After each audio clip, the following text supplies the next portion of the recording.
Say, kids, what time is it? It's kind of like watching TV, but, in your car. 104.7 The Cave, Mike the Intern, Jay Stevens in the studio this morning. It is Dark Side of the Stream, episode 101. Yeah, 101. Here 101. we go. Man, So, incredible, I right? was watching Pure Country. Okay. Why? George Strait, because I love that movie. And I was thinking, like, one day we need to do, like, just a run of just, like, really awful, like, movies that, like, Pure Country that are just, like, complete garbage. And we just talk about, I know we do documentaries, but you gotta let me do this. Like, it would have to be another. we have to create another podcast. Oh where we watch. Can we just like go off on a tangent for a little bit and just like watch really movies. Stupid movies for a while? Just like dumb. Just like we could come up with a name. We could watch Con Air. Talk about how badass it took us like 30 episodes to come up with a name for this, so the name might come later. But yeah, watch just bad movies. Yeah, we just watch bad movies and talk about how awesome they are. Killer Clowns from Outer Space. Earth things Girls like that. Are easy. Yeah, I mean it'd be many. It'd be kind of fun. Horror movies. Yeah, there's a lot of so many out there. Killer Tomatoes from what was one? Yeah, that's great. Attack of the Killer Tomatoes, right? Dude, also great, crazy, bro. Toxic Avenger, which is it'd be great to revisit some of those. We could do all trauma movies if we wanted to. Just make our kids watch it with us. So. Anyway, I guess we're gonna have to create a new podcast down the line. This is how magic happens. This is how $1 million ideas come to be. We don't actually talk. We actually just talk when we do this, and that's how we come up with new stuff. Everything else is we're doing this is our corporate meeting right here. So this week for Dark Side of the Stream, it was my pick, and I decided to go back and watch a documentary about the late great Amy Winehouse. It's called Amy. It's on HBO Max, and you should definitely watch it. Now, I'll be the first to admit, when she was coming out with stuff in the early 2000s and stuff, I wouldn't dig it. I wouldn't like, oh my God. Well, no, I didn't. It's not like I hated it. I knew it's a retro vibe. It was just a redo. Yeah, throwback. Yeah. But it was so popular, like, especially like Rehab. I was like, I was definitely not in my vein. Now, a couple of years after she passed, I really, I was big into jazz and stuff like that and soul music, but I really got into soul music as much as I am now. And I started realizing that the producers she worked with, the musicians she had, were some of the same musicians that I was listening to at the time. For example, like the Dap Kings, Sharon's band, who just are an incredible band that are under the Dap Tone label on the East Coast and kind of the West Coast. So if you're into soul music, check them out. They play on everything. Those musicians are studio guys. They are phenomenal. And why those records that Amy Winehouse made, specifically Back to Black, sound the way they do. They sound like they could have been, Wall of Sound stuff, the doo-wop groups. That's because the producers knew what she was trying to do and what she wanted to do, and then kind of created that stuff to that. So that's how I got into her. And then once I did, I was like, holy crap, she is Sarah Vaughan. She is Billie Holiday. She is Ella Fitzgerald. But she was like in her late teens and early 20s when she was doing this stuff. Yeah, one of those old souls, yo. Did you care anything? You probably were like, she's cool. I said she's cool. I had a good vibe. People would come to karaoke and sing that Rehab song a lot, but did you ever get on the what? You ever seen that song in karaoke? No, I've never sang that one, man. No, I have not. No, but all the chicks would come sing that song. Well, it was a hot number, man. At the time, yes. And again, Amy Winehouse, you got to understand that where she came from was she's a jazz singer, right? Oh, yeah. She was unbelievably talented in what she could do. And I thought she definitely, for someone who only put out really 2 records, is extremely prolific. Well, what's another one of those 27 Club deals? Yeah. We can talk about that next. What's the deal with this 27 Club? You want to talk about that next? We need to. Get your tinfoil hat out. It's Dark Side of the Stream on 104.7 The Cave. 104.7 The Cave. Mike the Intern, Jay Stevens, back in the studio discussing Amy, the documentary on HBO Max about Amy Winehouse. Jay brought up a good point. She is now a member of the infamous 27 Club, which includes Janis Joplin, Jimi Hendrix, Jim Morrison, and Kurt Cobain. And so look what these people have in common. Like they're all kind of okay. First, let's start. If that's a really good place to start. Yeah. Addiction. Okay, I was going to start with out of the box creative. Well, you want to do pros first? Yeah. Okay. Well, it's all just. None of it's really pros or cons. I think it's all just makes up what it is. Out of the box creativity, kind of. Troubled for sure. Probably. Definitely. Yeah. Addiction, like you said. Yeah. Misunderstood, maybe. Maybe that's part of what most of them we mentioned, they were the first, right? That too, I guess. There were no like girls trying to be like doo-wop singers in the early 2000s and like throwback stuff like there is now a lot. But Kurt Cobain, was he the first of? I don't know. He was really just again, a throwback. Cobain, I could get into the whole thing because I just went through this with my oldest, explaining like when you listen to this Nirvana record, this is what Kurt was doing. Did you have the drug talk with your oldest? No, but with him, it's not like I have to be like, okay, don't smoke dope, kid. No, you can't do that. No, you can't do that while you're smelling of weed. No, that ain't gonna fly, man. That ain't gonna fly. Like my parents, they tried to scare us. If you're gonna do something, be responsible. In the conversations that I've had with my oldest about drugs, I know that he's aware of it. I know that he understands, this stuff and this stuff, the type of people. But I also think that he's such a cautious person. Like, yeah. Like, you think you'd be all I right, can't get right? that kid to put tomatoes. Well, we were just talking about that this morning. I mean? We were just talking about this morning. Somehow we have great kids. Where how did you screw up? Right like at us? 15 years old, we were doing crazy stuff. Kids work out with kids this way. I don't know, but somehow thank God we got lucky. Thank God. The rock gods have smiled upon us. So I think the conversation needs to be had because ultimately you can either be kind of like a parent where it's like, I'm gonna kill you if you do this, or that's not a good route, do whatever you want. Yeah. Which in Amy Winehouse's case, that's kind of what they did with her. It was said many times in the documentary, she just wanted to have a father, and her father was so laissez-faire about everything. Yeah. A great example, the song Rehab.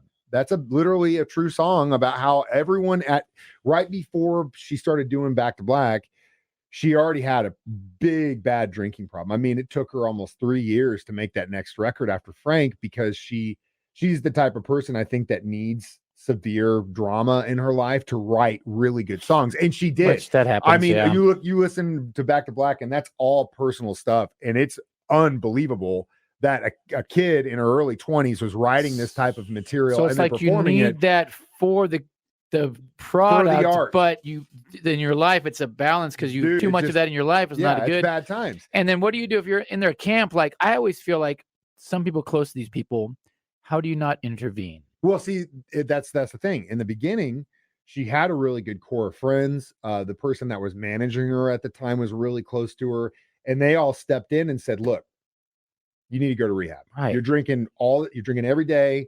You're playing pool all the time. You're smoking. All you're doing is just drinking. And you're so young. Come on. Like, what's the deal?" And she goes, okay. If my dad says I need to go, I'll go. Pops. And he said, no, you don't need it. And then eventually writes that came song. Out of the song, right? The biggest hit. They made the biggest hit. It's true. But how the hell can he look at as a father and go, dude, I had an opportunity to step up and say, you know what? Because if she had done that, there's a chance she would have fallen off the wagon. Because again, as she got more famous, there were more people reaching onto her. But she would at least had that foundation that she could have gone back to. You know what I mean? To go back to, okay, I understand this about myself. I need to do this. But it never happened because ultimately the person that should have had her back more than anybody else, her father, didn't. Yeah, and I wonder if he'd be willing to take that back. I don't know. We're discussing Amy, Dark Side of the Stream, next on 104.7 The Cave. 104.7 The Cave. Mike, the intern, Jay Stevens back in the studio discussing Amy, the documentary on HBO Max about Amy Winehouse. I know you're like, what do these two rocker dudes know? Well, I love soul music, and Jay actually does have some taste despite his love for Motley Crue. So he does understand what talent and is. I just noted there's a frozen man behind me now. Oh my God. This is new. This is new. There's a carbonite man behind me. The thing that really broke my heart about this is like, I knew a lot about Amy going into this documentary, but the amount of footage they had of her as a developing artist. It's great when they have that stuff. You know, for the longest time, I wasn't aware. I knew that she wrote her own songs and stuff, but I always thought that like there was a guy with her. Like, okay, this is kind of the progression we want. No. Dude, she did it all over herself. Talented, man. You're talking about a 16-year-old girl in the late 90s, early 2000s. Soul jams, playing complex jazz chords. While everybody else listening to Britney Spears, she's doing this. And NSYNC and all that crap. Yeah. She's literally sounds like Sarah Vaughan and Billie Holiday and doing vocal stuff that those artists do that make their vocals sound like an instrument. Legendary, dude. Just unbelievable. And she's like in her late teens and she's doing this stuff herself. That blew my mind. And you could see that I think it was one of her like piano players or guitarists that said that she had a very personal relationship with music and that she would die for it. And you could tell, especially in the early days, you could feel it, man. like how she just, she gave it everything. And then the substance starts to creep in and take over. And that sucks because we were talking about, she needed that drama to create those albums. And Back to Black is a classic. I mean, dude, that's a classic album that will be played without forever. The substance. There probably would not be that album. So it's but like some of the guys said, if we had gotten to her early, there probably wouldn't be a Back to Black. Right. And would I rather have Amy versus that? Of course they would rather have her. Problem, man. But ultimately, substance abuse got the best of her. She was with a ton of crappy dudes that just used her and just were not cool to her. Now, granted, she had her own things. I mean, she got 3 or 4 assault charges, and she would. She definitely wild, and she would fight back. Wild out. But I mean, at a certain point, from what I understand, I mean, she was using crack cocaine so much that she ultimately gave herself emphysema. You're talking about someone with a God-given talent and young in her 20s, dude. Emphysema from chain smoking crack cocaine. That's messed up. I can't even imagine. I just the amount of that next level. To get to that point. Next level, dude. It's just insane. And ultimately, she also dealt with bulimia. Yeah. And this is another person that failed her. And her mom's talking about when she was in her early teens. She goes, Mom, I came up with this great diet. I can eat whatever I want. And then I just get rid of it. And she did that her whole life.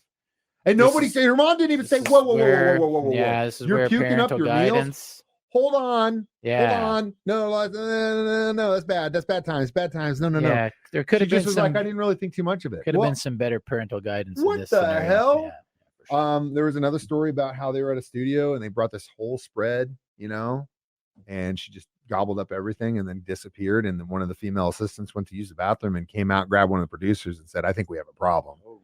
And so ultimately, that they think that also compound that with her excessive drinking, which she ended up dying from alcohol poisoning. But the bulimia that she went through just made her so weak. I mean, your body doesn't have any nutrients. You can't function that. Probably what brought down the emphysema too. Your body's too weak. Yeah, she just destroyed it. And you look at her, the progression of her as a young talent, young musician, she looks great, Yeah. But then as she got older, it just became just took its toll. And it's just heartbreaking to watch it happen because what the end of the story is. Yeah. You know what's coming, like watching Titanic. You know what's going to happen to this person. And it just breaks your heart. So if you ever have any kind of issues with substance abuse, eating disorders, depression, which this woman had all of it. Yeah, all of the above. I hope to God you can find help. You need to go talk to someone. You can get out. You can turn your life around. You can turn it around. Really can. And honestly, I've seen it from to turn around. I swear to God, I say this all the time. It does not make you less of a man, or less of a person, a weak person to seek help and to get someone to talk to you. No, it doesn't. It actually makes you stronger because admitting that there's something wrong with you or that you've got something wrong takes strength. Hey, there's something wrong with all of us. All day. What I'm saying? Yeah. It ain't no big deal, man. Yeah, and we move on. We live. And if you need someone to talk to or some help to get through it, you need help. Get it. We'll discuss our reviews and our pick Amy for next and week. Our pick for next week. Dark Side of the Stream returns in a few minutes on 104.7 The Cave. Like the Intern, Jay Stevens, Springfield's Pure Classic Rock, 104.7 The Cave. It is Dark Side of the Stream, episode 101, discussing Amy, the documentary about Amy Winehouse. I will go out by saying this. If you like doo-wop groups, if you like soul music, if you're not familiar with her, pick up or just stream Back to Black one time. Just listen to that album front to back, and I guarantee you will hear what I hear in it. Frank is also a great album. It's a little bit more jazzy and a little bit more stripped down than the production that Back to Black became, man. But it's incredible. And the talent's there. And, thank God we at least got the music. I would side with her friends early on that said maybe if they got her to go to rehab early on, we wouldn't have got Back to Black, but we would have had an incredible, I would have gone to see her all day. And unfortunately we didn't get to do that because she didn't get the help she needed or wouldn't take it or whatever the case may be. But I would give this documentary a solid 4 complicated jazz chords. Yeah, sure. Oh, that's a good one. Yeah, good. Nice one. Yeah, the weird ones where you got to use your pinky it's on like them. you're like, how does my hand stretch? You like, dude, I was learning jazz guitar and they're like out. throwing chord sheets at me and augmented sevenths that's and what's up, baby. Major fifths and all this stuff. Taking that long way home. Like, how many times I got to change this? There's no way. These guys are unbelievable. Anyway, what is Jay's pick? I saw a preview for it. Haven't watched it yet. I think it's called "I Just Killed My Dad." Netflix. Yeah. Netflix. I was watching that as I was finishing up the Sandman. I saw a preview, had a good little teaser, so I was like, all right, that's what we're doing, man. All right, cool. I Killed My Father on Netflix. Wait, is that what it's called? I Killed My Father? But yes. Also, I'm gonna take this moment to tell you because I want him to have a season 2. Please, God, watch The Sandman. Everybody watch Sandman. It's like the #1 stream show in the world right now. Mike and his comic books. Dude, watch The Sandman. Mike and his it is such a great story. Neil Gaiman is my favorite. It's Stephen King, Neil Gaiman at a tie of my favorite authors of all time, and he is so good in that story. It's so good. Shameless. Knocked it out of the park. Wait, hashtag not sponsored. All I want, I'm not getting sponsored. any money off this. I just want people. I want a season 2, and the more people that watch it, the more money they'll put behind it. So we'll get another season, and we need one because there's some really cool stuff coming up in the story if they get to do it. As always, you can listen to these as a podcast on our 104.7 The Cave app. If you have a smart device, you can do it there. You can watch us live on Facebook, YouTube, or online, 1047thecave.com. Or you can come down to the studio and hang out. Yeah, come down. We got our clothes on today, so you never know what'll happen next. This is Jay Stevens reminding you, we watch movies, documentaries, so you don't have to. It's Dark Side of the Stream on 104.7 The Cave.